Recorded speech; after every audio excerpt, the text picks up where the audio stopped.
Rick, thanks for taking the time to sit and have this conversation. You're welcome. So let's talk about your story because I think that really helped to form a lot of your activities today and kind of your outcomes. So talk about your background. Yeah, a lot of this that I'm going to talk about is relatively recent. I would say the last 15 years ish of my 56 years on the planet. And I have come to realize that if somebody watching this has not done the work to link what they've become as an adult to what happened to them in childhood, if they haven't done that work and, you know, dug really deep on it, I think that they're not going to have as fulfilling of a life. And it took a lot of deep work for me to understand what motivates me. And I didn't appreciate just how screwed up my childhood was. So my mother, Marie, she wanted a big family, and she's from Hoboken, New Jersey, Italian. And I ended up being the seventh of 10 kids. So she had 10 babies. And it's interesting, in February of 1963, right when she found out that she was pregnant with me, her seventh child, at the exact same time she found out that my 4-year-old brother was given 6 months to live. So he had a rare form of cancer, which, by the way, was curable 2 years later. It's called Will's tumor. But the whole time she carried me, she was going back and forth to chemotherapy and crying. I think about a 4-year-old in your home. He was the king of the house. He was the light of her life. He was everything. And I have a 4-year-old at home right now, and I know what that's like. Just imagine that. And once she had that diagnosis of Frankie, her life changed. Her future was all nervous breakdowns and in and out of mental institutions. And I don't believe in my life I had a sane conversation with my mother because of this. It was horrible. I didn't realize how difficult knowing that you're going to lose your child could be. But it got really bad. When I was born in October 1963, my brother died 11 days later in the same hospital. And so my mother linked me coming into the world with his death. And my childhood was not pretty. I had all kinds of, I was a cesarean birth, and I've learned that there could be some issues with cesarean birth. I had really severe allergies. I had OCD. I was sick a lot. And I drove my mother nuts, absolutely nuts. And I had a psychotherapist tell me, did something happen in your childhood to make you so driven that you have to prove yourself all the time? I'm like, no, I told this part of the story. And then it occurred to me that whenever I was bad, my mother would scream at me and say, why did God take Frankie and not you? And I called my older sister when I had this revelation. I go, Debbie, did you ever hear Mommy say that to me? And she goes, all the time. I had suppressed that, like completely suppressed it. But my response was some version of, I'm worth it. I'll prove it to you. You know what I mean? So I had this drive that was so unknown to me from childhood. So fast forward a little bit. When I was 11, my dad comes home from work one day. He had been having backaches. And we didn't have a lot of money. He was in the car business, and he's raising all these kids. And he comes home and he says, I've got some news, really bad news. And he was crying. And he said, I've got cancer. And in the first visit to the doctor, they said it's in your lungs, your kidneys, your bones, and your brain. They gave him 6 weeks to live, first visit. And I had an aunt who was into natural cures and stuff, and she got radical. She completely changed the food in the house. And long story short, he ended up living 2.5 years. And in those 2.5 years, he basically set us up for life. And so you have to think about it. We're in North Jersey, right outside New York City. It's the 70s. He died in 1977. We really had no parents after that because my mother was in no shape to raise us. And all of us are married. Over 250 years of marriage, no divorces. Between all the siblings. Isn't that crazy? Yeah. And I think there's, like I said, 44 nieces and nephews. I have 44 nieces and nephews when you count the grandnieces. But my point is that when he was dying, I just became a sponge for everything he believed in and what he taught. I went to church every Sunday and prayed a lot. But I'll never forget, after he died, there was a service. And the priest said, it was a big service because we were like a very known family with all the kids. And the priest said, in life, I'm in the audience, and he said, let me tell you a story. And he said, my hope is that one of you here hears what I'm about to say.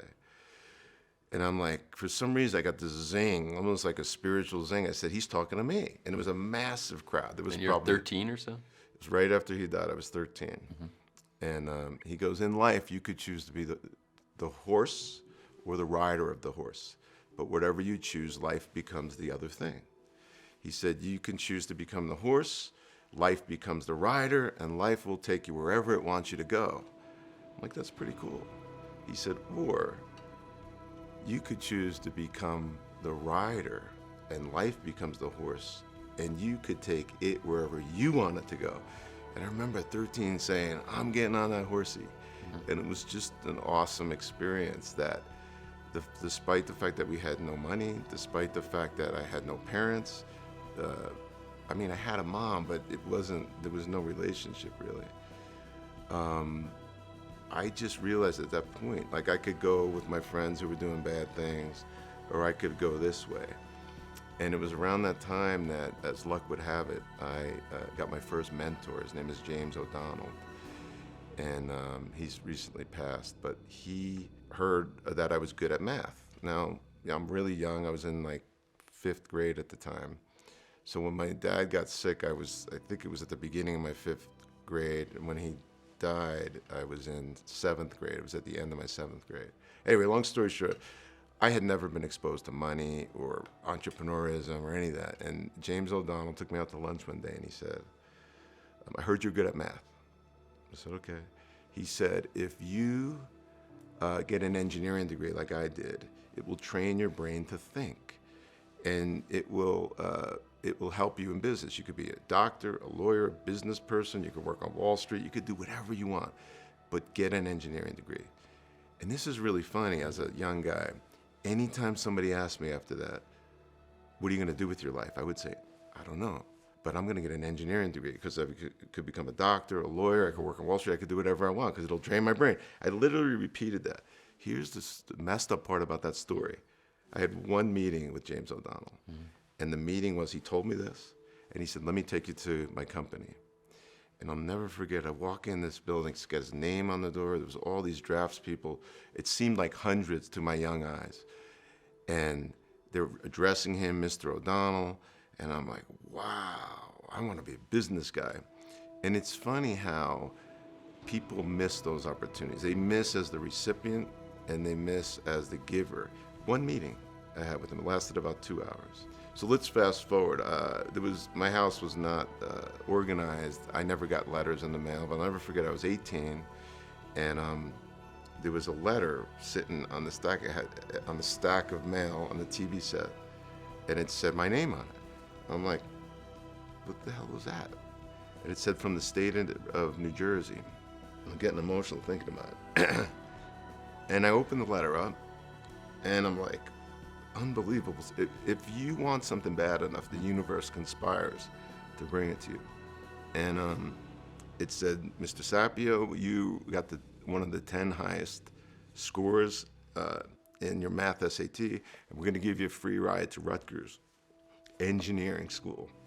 And I'm like, holy, this is unbelievable.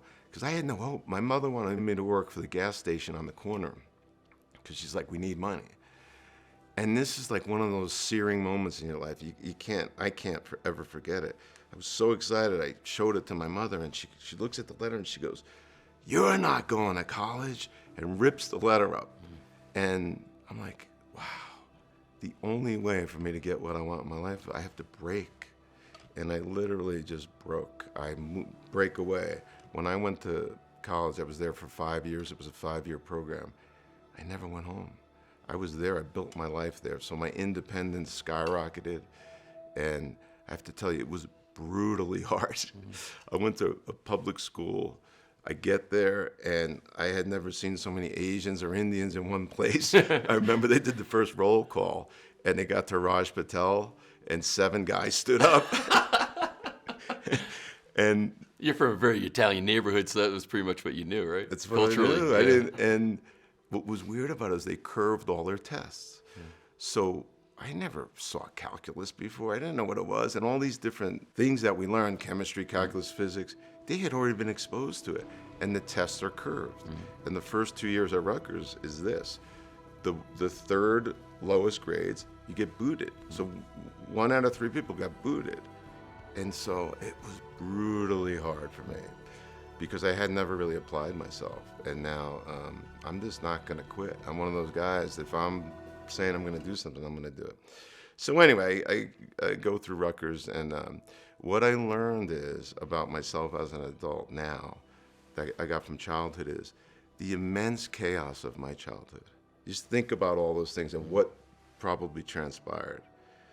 Forced me and caused me to say, I have to know answers. I need to seek patterns and solutions because I don't ever want to have that chaos. So my entire adult life has been all about creating simple systems to live a fulfilling life and to have success. And a lot of those systems have come out in terms of modules and formulas and ways of doing things and things we've trademarked, things like the catalyzing statement. But all the 48 modules that became Business Finishing School was all a way to say, listen, if you want an easier way to live your life, Rick, and people that are learning this stuff, there's very easy formulas to live by it. For example, my wife and I in our marriage, we sat down when my wife was pregnant first, and I said, honey, I don't know. Well, I'm going to share a simple one. That's where I'm going. I said, honey, I don't know if I'm going to live past 50. Because my dad died at 50. And she's like, okay, well, you're 45. And I said, if we have kids, I want to do for them what my dad did for me. And we created this thing called a family placemat. And on that family placemat is 35 pods of information. It includes our family values. It includes our family rules. It includes what we talk about at family meetings. It includes what my wife and I talk about when we have meetings. It says on there that we're going to have date night every Monday night at 7:30. It has our wedding vows on there. It has our family crest and what it means. It has Ben Franklin's 13 virtues. It's been on our dinner table since the day my son was born. And he has seen it, and have all 4 of our kids have memorized this thing. And it's basically, if something happens to me or mom, here's what we stand for. Thanks so much for being here and watching that video. And can I ask you to please subscribe to our channel so you can find out when we're posting new content. You'll be alerted right away when we do. To share this with people you think might benefit from the information, and certainly it helps us if you like the video. So if you like what you just saw, go ahead and hit that like button. And again, thank you so much for being here with me right now.